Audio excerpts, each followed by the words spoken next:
So yun mga ka-farmers, hindi ka magsasawa na maglibot dito sa taniman mo kung ganito ang makikita mo sa iyong mga tanim.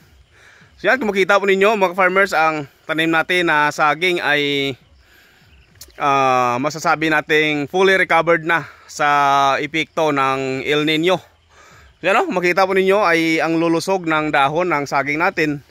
At dito, kung mapansin po ninyo ay ang mga subwall ay hindi pa natin dito na tapos na kunin. At yung mga ano niya, yan dito, yan, makita po ninyo, napakadaming mga followers dito sa paligid na ito. At meron na tayong isa dito na malaki. So ang gagawin natin, ito ang itira natin, yung dalawang ito, itong isa at itong isa. And then yung mga excess dyan sa paligid ay tatanggalin na natin. At meron tayong mga orders nyan. So yung iba naman ay gagawin nating macro propagated. So dito expected next week ay makapag-start na tayo makapag-harvest dito. Siguro mga 6 na bunch ang ma-harvest natin dito next week.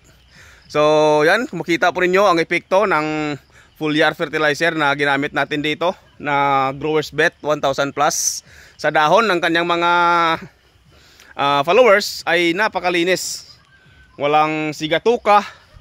And then yung panama ay wala din tayong nakikita dito sa dahon ng mga mother plant natin na mayroong mga bunga. Mayroong nagsasabi na may tama ng panama, pero para sa akin yan ay epekto lang ng sobrang init noong nakaraang El Nino. So sa ngayon, kung makita po ninyo, ang sumusunod na mga subwal ng saging natin dito, tulad nito, yan, yun napakalinis, napakaganda ng ng dahon ng followers ng ating saging na lakatan. And then tulad nito, yan. And then nandito, yan, kumpleto pa ang dahon sa itaas. Napakaberde ng mga dahon.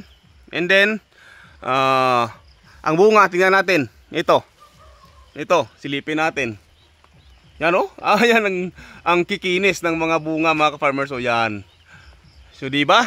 Ito ang alagang Growers Bet 1000 plus foliar fertilizer.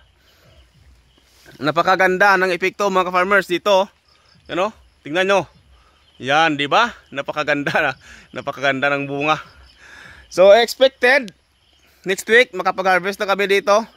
Sobrang dami ng mga na gustong bumili dito, pero siyempre doon tayo pipili sa buyer na hindi tayo iiwanan. Mataas ang presyo sa kuha sa kasi alam nyo naman, malaki naman ang naipalabas natin dito na puhunan. So doon tayo sa buyer na maganda magbigay ng presyo at hindi tayo iiwanan. Kahit na magmura o mataas ang presyo, sa atin pa rin sila kukuha. At mas maganda mga ka-farmers kung tulad nito sa akin, kunti lang naman ang tanim ko dito,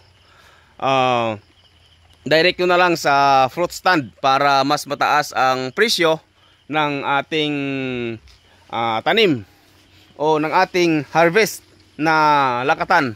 So yan.